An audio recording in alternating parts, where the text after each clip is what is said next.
We all go into autopilot when we're putting our groceries away. But a little bit of storage flipping could save on wastage and your wallet. First, you're going to want to get to know your fridge and its temperature variations. For example, the door is the warmest part because it gets the most action. The next warmest area is the top shelf, working our way down to the coldest area, the bottom, the cellar drawers. Anyone who's faced wilted spinach or cracked cheese knows that fridges can be dry places. That's why it's not only important to know where, but how to store your produce. Let's start with a staple, milk. Now, I know most people go through this pretty quickly, but if your fridge door opens and closes a lot, you're going to want to store it on the top shelf at the back of your fridge. That way, it's going to stay colder and fresher for longer.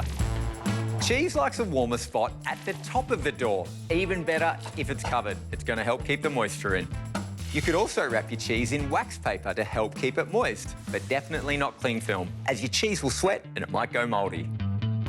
Now, this is a big one. Forget everything you've been told about where to keep your meat, fruit and veggies. The bottom drawer of the fridge is actually the best place to keep meat because it's the coldest part of the fridge. The bonus, no meat juice dripping down onto other foods in the fridge. But what about the other fruits and veggies that have been kicked out of the bottom drawer? Well, simply move them up a level to where it's slightly warmer. The only fruit that should never go in the fridge is bananas. That's because they're grown in a warmer climate, so putting them in the cold only slows down the ripening and makes them go brown faster.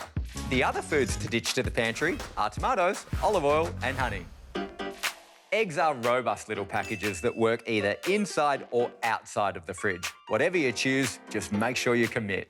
That's because the transition from fridge to pantry can make the eggshell porous, and that's where we open the door to bacteria.